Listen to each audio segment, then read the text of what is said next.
Hello friends, welcome to JDC tutorial. इस series में हम काफ़ी कुछ अब तक सीख चुके हैं। हमने अपने डेटा को डेटाबेस में इंसर्ट करना, डेटाबेस से रीड करना, वो सब सीख चुके हैं। लास्ट वीडियो में मैं ट्रांजैक्शन के बारे में भी आपको बता चुका हूँ। इस वीडियो में हम जेडीबीसी के स्टेटमेंट और प्रिपेयर्ड स्टेटमेंट को सीखेंगे, राइट। इनके बीच में कंपैरिजन करेंगे और जानेंगे कि हमको कौन सा किस टाइम पे किस स्टेटमेंट को यूज़ करना चाहिए, लाइक स्टेटमेंट को यूज़ कब करना चाहिए और प्रिपेयर्ड स्टेटमेंट को यूज़ कब करना चाहिए, राइट। तो चलिए शुरू करते हैं। इस वीडियो में हम क्या क्या पढ़ने वाले हैं। सबसे पहले हम वर्किंग ऑफ स्टेटमेंट देखेंगे, स्टेटमेंट के साथ कैसे वर्क करते हैं हम जानते हैं, फिर भी एक रिकैप देखेंगे। वर्किंग ऑफ प्रिपेयर्ड स्टेटमेंट देखेंगे कि प्रिपेयर्ड स्टेटमेंट के साथ कैसे वर्क होता है। साइड बाय साइड उसका कंपैरिजन करेंगे। फिर देखेंगे एडवांटेजेस और ड्रॉबैक्स स्टेटमेंट के क्या क्या हैं। उसके बाद हम प्रिपेयर्ड स्टेटमेंट के क्या क्या एडवांटेजेस हैं और कुछ एक ड्रॉबैक्स हैं वो क्या क्या हैं। एंड उसके बाद हम सम इंटरव्यू क्वेश्चंस भी देखेंगे, राइट। तो सबसे पहले हम देखते हैं कि प्रिपेयर्ड स्टेटमेंट होता क्या है। तो स्टेटमेंट एंड प्रिपेयर्ड स्टेटमेंट दोनों का यूज़ हम एसक्यूएल क्वेरीज को एक्सिक्यूट करने के लिए करते हैं, राइट। दोनों के साथ हम एसक्यूएल क्वेरीज को एक्सिक्यूट कर सकते हैं।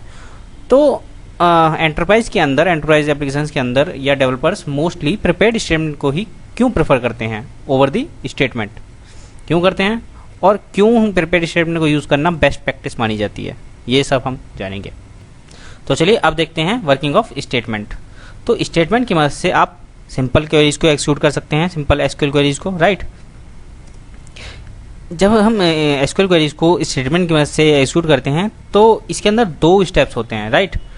तो हर बार जब भी आप एक्सिक्यूट क्वेरी को कॉल करोगे, एक्सिक्यूट क्वेरी मेथड को कॉल करोगे, तो क्वेरी हर बार पार्स होती है एंड कंपाइल्ड होती है इसके अंदर। एंड इसके अंदर जब हम किसी क्वेरी के अंदर अगर हमें पैरामीटर सेट करना है, पैरामीटर वैल्यू सेट करनी है, तो स्ट्रिंग कॉन्कैटिनेशन का यूज़ करा जाता है, राइट। आप देख सकते हैं इस तरह से हमें यूज़ करना होता है स्टेटमेंट। सबसे पहले इसके क्रिएट कनेक्शन ऑब्जेक्ट की मदद से, क्रिएट स्टेटमेंट की मदद से इसको स्टेटमेंट ऑब्जेक्ट क्रिएट करते हैं। देन इस तरह से स्टेटमेंट डॉट एग्जीक्यूट क्वेरी के अंदर हम अपनी क्वेरी पास कर देते हैं। और अगर कोई पैरामीटर की वैल्यू सेट करनी है तो स्ट्रिंग कॉन्कैटिनेशन की मदद से इस तरह से यूज़ करते हैं। चलिए अब देखते हैं वर्किंग ऑफ प्रिपेयर्ड स्टेटमेंट।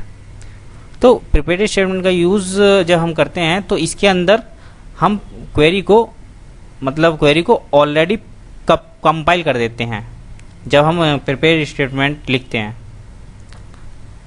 तो इसके अंदर जो क्वेरी होती है हमारी प्री कंपाइल्ड होती है। जब हम क्वेरी को एग्जीक्यूट करते हैं, क्वेरी एग्जीक्यूशन के टाइम हमारे को क्वेरी को पार्स और कंपाइल करने की ज़रूरत नहीं होती क्योंकि वो प्री कंपाइल्ड हो जाती है।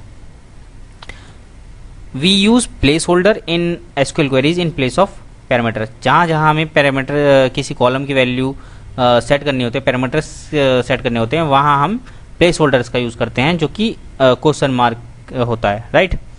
We set the parameter values separately, और इन प्लेस होल्डर की वैल्यूज हम सेपरेटली सेटर मेथड के थ्रू करते हैं। इसका सिंटैक्स कुछ इस तरह से होता है। Prepare statement equal to connection dot prepare statement, and इसके अंदर हम हमें जो भी क्वेरी इसको एक्सिक्यूट कराना है उसको यहाँ पे पास कर देते हैं, जिसमें जब इसका ऑब्जेक्ट क्रिएट होता है तो ये क्वेरी प्री कंपाइल्ड हो जाती है।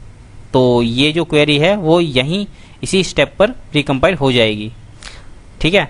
तो देन हम क्या करते हैं, जब हमें इस पैरामीटर की वैल्यू सेट करनी होगी तो हम सेटर मेथड के थ्रू, जैसे कि सेट इंट है, यहाँ पे सेट डबल, सेट स्ट्रिंग और भी मेथड्स होते हैं अलग अलग डेटा टाइप के लिए, तो उनकी मदद से हम इनका इस पैरामीटर की वैल्यू सेट कर देते हैं। देन जब हम क्वेरी को एग्जीक्यूट करते हैं तो एग्जीक्यूट करते टाइम आप देख सकते हैं यहाँ पे इसको प्री कंपाइल पार्स और कंपाइल करने की ज़रूरत नहीं है, क्योंकि ये जो क्वेरी है वो पहले से ही कंपाइल हो चुकी होती है। तो यहाँ पे जितनी बार आप ps डॉट एग्जीक्यूट क्वेरी लिखोगे वो सिर्फ एग्जीक्यूट होने का टाइम लेगी, कंपाइल होने का टाइम नहीं लेगी, क्योंकि वो पहले से ही कंपाइल हो चुकी है, राइट। चलिए तो आप देखते हैं इन दोनों के बीच कंपैरिजन क्या होता है। तो स्टेटमेंट वर्सेस प्रिपेयर्ड स्टेटमेंट। तो सबसे पहले बात करते हैं एसक्यूएल इंजेक्शन की। तो एसक्यूएल इंजेक्शन स्टेटमेंट का जब हम यूज़ करते हैं, स्टेटमेंट इंटरफेस की मदद से जब हम कोड लिखते हैं तो वो कोड वल्नरेबल होता है, क्योंकि उसके अंदर एसक्यूएल इंजेक्शन की प्रॉब्लम आ सकती है, जैसे कि हमने लास्ट वीडियोज़ में देखा भी था। लेकिन प्रिपेयर स्टेटमेंट का यूज़ जब हम करते हैं तो हमारा कोड सेफ हो जाता है, इसके अंदर एसक्यूएल इंजेक्शन की प्रॉब्लम नहीं आती है। परफॉर्मेंस की बात करें तो परफॉर्मेंस स्टेटमेंट का यूज़ करने पर हमारे कोड की परफॉर्मेंस थोड़ी स्लो होती है, क्योंकि सिंगल क्वेरी के लिए, वन टाइम क्वेरी के लिए तो आपको क्वेरी में कोई चेंजेस या डिफरेंस नहीं दिखेंगे परफॉर्मेंस में। लेकिन जब आप सेम चीज़ को एक लूप के थ्रू करते हो, एक लूप में आपको क्वेरी चलानी होती है सेम क्वेरी, तो आपको परफॉर्मेंस का डिफरेंस काफ़ी देखने को मिलेगा।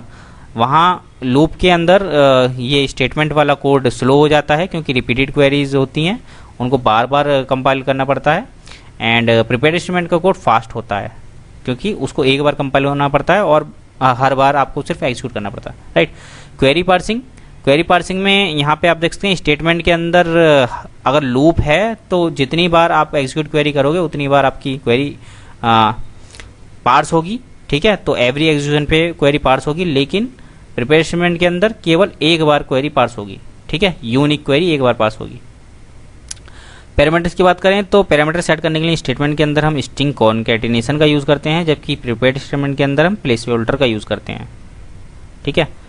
एंड बैच सपोर्ट की बात करें तो स्टेटमेंट का यूज़ करके जब हम बैच ऑपरेशंस का कोड लिखते हैं तो उसमें थोड़ा लिमिटेड सपोर्ट होता है। इसका कोड भी हम उस फ्लेक्सिबिलिटी के साथ नहीं लिख पाते।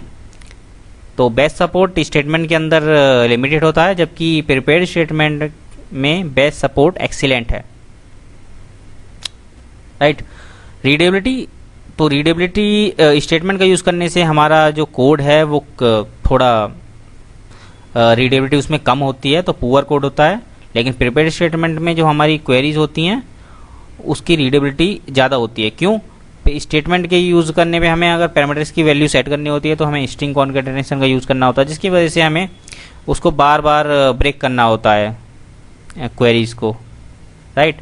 एंड लेकिन प्रिपेयर स्टेटमेंट के अंदर आप एक बार में आप पूरी क्वेरीज को लिख सकते हो प्लेस होल्डर के साथ, देन उसका जो पैरामीटर्स हैं उसकी वैल्यू अलग से सेट करते हैं, राइट। तो इससे हमारे कोड की रीडेबिलिटी बढ़ती है। डायनेमिक एसक्यूएल की बात करें तो स्टेटमेंट के अंदर आप इजीली डायनेमिक एसक्यूएल लिख सकते हैं। डायनेमिक एसक्यूएल मतलब आपको कंडीशन बेस्ड एसक्यूएल क्वेरी बनानी है, राइट, इफ एल्स कंडीशन के साथ। तो इसके अंदर आपको इजी रहेगा डायनेमिक एसक्यूएल लिखने के लिए, क्योंकि आप जिस कंडीशन को या जिस कॉलम्स को कंडीशन बेस पे आप सिलेक्ट कर रहे हो या फिल्टर कर रहे हो उसके ही अंदर आपको पैरामीटर्स की वैल्यू सेट करनी है और पैरामीटर्स की कंडीशन लगानी है, राइट। कॉलम नेम भी वहीं पे लिखोगे। लेकिन जब प्रिपेयर्ड स्टेटमेंट की बात आती है तो प्रिपेयर्ड स्टेटमेंट डायनेमिक एसक्यूएल थोड़ा ज़्यादा कोड लिखना पड़ता है और कॉम्प्लेक्स भी हो जाता है वो। क्यों? क्योंकि हमें जब क्वेरी बनानी होती है, क्वेरी को बनाने होती है तो क्वेरी हमें कंपाइल प्रिपेयर स्टेटमेंट को बनाने से पहले ही बनानी होती है, और उसके अंदर हमें इफ़ एल्स कंडीशन जितनी भी हमें डायनेमिक क्वेरी में लगती हैं वो लगानी होती हैं। तो एक बार तो क्वेरी को बनाने के टाइम पे आपको इफ एल्स कंडीशन लगानी होंगी, एक बार आपको जब उसके पैरामीटर्स को सेट कर रहे हैं, उनकी वैल्यूज़ को सेट कर रहे हैं, उस टाइम पे आपको लगाने होंगी इफ एल्स कंडीशन। तो इस केस में थोड़ा आपको ज़्यादा कोड लिखना पड़ता है और वो थोड़ा कॉम्प्लेक्स भी हो जाता है, राइट। तो इस तरह से इसका आप कंपेरिजन समझ गए। नेक्स्ट देखते हैं दोनों के डिफरेंसेस, मतलब एडवांटेजेस एंड डिसएडवांटेजेस। तो स्टेटमेंट के एडवांटेजेस एंड ड्रॉबैक्स देखते हैं। तो स्टेटमेंट का एडवांटेज ये है कि ये बहुत इजी है for static one time queries. तो अगर आपको कोई भी वन टाइम क्वेरीज को एग्जीक्यूट करना है जिसके अंदर कोई आपको पैरामीटर सेट नहीं करने हैं, ठीक है, आपकी स्टैटिक क्वेरी है, आपको उसमें डायनेमिक क्वेरी नहीं है, ना ही आपको उसमें पैरामीटर की वैल्यू बाहर से यूज़र इनपुट से लेनी है, तो वहाँ पे आप स्टेटमेंट का यूज़ कर सकते हो विदाउट एनी इशूज़। इसके अंदर लेस कोड फॉर टेस्टिंग।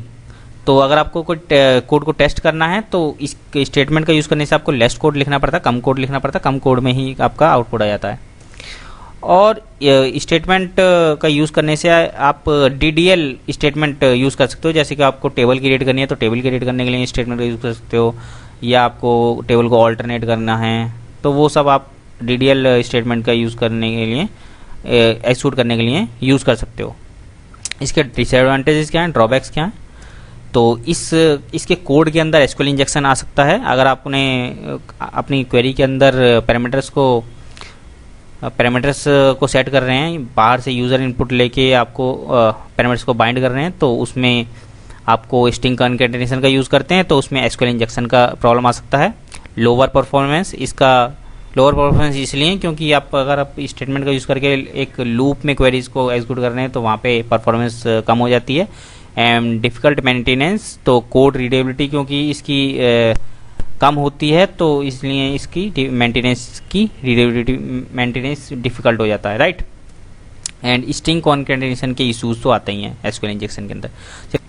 चलिए अब देखते हैं prepare statement advantages and drawbacks. तो सबसे पहले हम एडवांटेज देखते हैं। तो एडवांटेजेस में प्रिपेयर स्टेटमेंट में सबसे पहला एडवांटेज है कि एसक्यूएल इंजेक्शन की प्रोटेक्शन हो जाती है, हमारा कोड सिक्योर हो जाता है एसक्यूएल इंजेक्शन के लिए, उस एसक्यूएल इंजेक्शन से सिक्योर हो जाता है, राइट। एंड इसके अंदर बेटर परफॉर्मेंस मिलती है। जब भी आपका कोड आप किसी क्वेरी को लूप में एग्जीक्यूट कर रहे हो तो उसके अंदर आपको प्रिपेयर स्टेटमेंट की ज़्यादा परफॉर्मेंस देखने को मिलती है, बहुत ज़्यादा। एंड कोड रीडेबिलिटी होती है बहुत, तो क्लीनर कोड होता है इसलिए, तो एंड रीयूजेबल भी होता है प्रिपेयर स्टेटमेंट।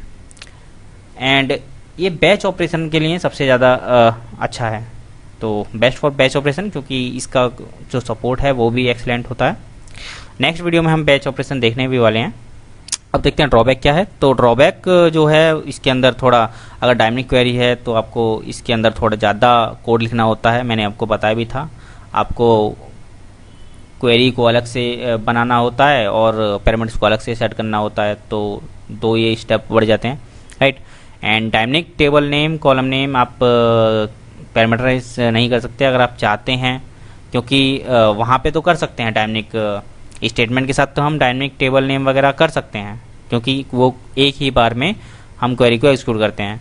लेकिन यहाँ पर आपको जब प्रिपेयर स्टेटमेंट का ऑब्जेक्ट बनाते हैं वहीं पर क्वेरी को पास करना होता है, तो वहाँ पे जो भी आप पास करोगे तो वो प्री कंपाइल होगी, तो यहाँ आपको एक बार में ही पास करना होगा। तो यहाँ पे आप पैरामीटर की मदद से उस टेबल नेम या कॉलम नेम को चेंज नहीं कर सकते, केवल उसकी वैल्यूज़ को चेंज कर सकते हैं, राइट। तो यही इसका लाइन का मीनिंग है। डायनामिक टेबल नेम और column name can not be parameterized. Performance difference can be negligible for one time queries. अगर आप वन टाइम क्वेरीज को एग्जीक्यूट करना चाहते हैं, केवल एक ही टाइम के लिए आपको क्वेरी को एग्जीक्यूट करना है, तो आपको कोई परफॉर्मेंस डिफरेंस नहीं दिखेगा स्टेटमेंट और प्रिपेयर स्टेटमेंट के अंदर, राइट। चलिए आप देखते हैं कुछ इंपॉर्टेंट इंटरव्यू क्वेश्चंस। तो आपसे पूछा जा सकता है difference between statement and prepare statement, तो आप बता देना, जो कि हमने अभी यहाँ पे देखा भी था, ये रहा। तो ये वाला आप डिफरेंस बता सकते हैं, आपका इसकी स्क्रीनशॉट भी ले सकते हैं इसका, ठीक है। तो नेक्स्ट देखते हैं, नेक्स्ट इंटरव्यू क्वेश्चन क्या है, why prepare statement is faster. तो आप जानते हैं अगर आप लूप में, किसी लूप में आपको एक ही क्वेरी, सेम ही क्वेरी बार बार एग्जीक्यूट करनी है, मान लीजिए 1000 टाइम्स एग्जीक्यूट करनी है, तो वहाँ पर प्रिपेयर स्टेटमेंट फास्टर होता है। क्यों फास्टर होता है? क्योंकि वो प्री कंपाइल्ड होता है, राइट। तो नेक्स्ट देखते हैं, व्हाट इज एसक्यूएल इंजेक्शन। तो एसक्यूएल इंजेक्शन एक ऐसा वल्नरेबिलिटी है जो कि स्टेटमेंट के अंदर पाया जाता है, स्टेटमेंट के कोड के अंदर पाया जाता है। तो उसमें क्या होता है, हैकर आप यूज़र इनपुट्स में कुछ ऐसे कैरेक्टर्स, ऐसे इनवैलिड कैरेक्टर्स या यूज़र इनपुट में डाल देता है, जिसकी वजह से क्या होता है, आपकी एसक्यूएल क्वेरी का मीनिंग ही चेंज हो जाता है, आपकी एसक्यूएल क्वेरी को ही चेंज कर देता है हैकर। एंड अगर क्वेरी को चेंज कर दिया तो वो तो कुछ भी कर सकता है, आपका डेटाबेस ही हैक कर सकता है, आपके डेटाबेस को डिलीट कर सकता है, यूज़र का डेटा चुरा सकता है, राइट। तो इससे काफ़ी प्रॉब्लम आती है। इसको रोकने के लिए क्या करते हैं, प्रिपेयर स्टेटमेंट का यूज़ करते हैं, क्योंकि प्रिपेयर स्टेटमेंट का यूज़ करने से एसक्यूएल इंजेक्शन की प्रॉब्लम नहीं आती है, क्योंकि उसके अंदर पैरामीटर्स हम अलग से सेट करते हैं, right. Why do we prefer prepare statement in batch operations, क्योंकि ये फास्ट होता है और प्री कंपाइल्ड होता है प्रिपेयर स्टेटमेंट, राइट। इसीलिए इसको बैच ऑपरेशंस के लिए यूज़ करते हैं, इसका बेटर सपोर्ट है। इस prepare statement is pre compiled always, not always, it depends on driver and database implementation, right. तो अब जब हम समझ गए हैं कि प्रिपेयर स्टेटमेंट परफॉर्मेंस और सिक्योरिटी दोनों में बेटर है, तो अगली वीडियो में हम देखेंगे कि प्रिपेयर स्टेटमेंट के साथ JDBC बैच ऑपरेशंस कैसे यूज़ किए जाते हैं और लाखों रिकॉर्ड्स को एफिशिएंटली इंसर्ट या अपडेट कैसे किया जाता है। तो मिलते हैं नेक्स्ट वीडियो में।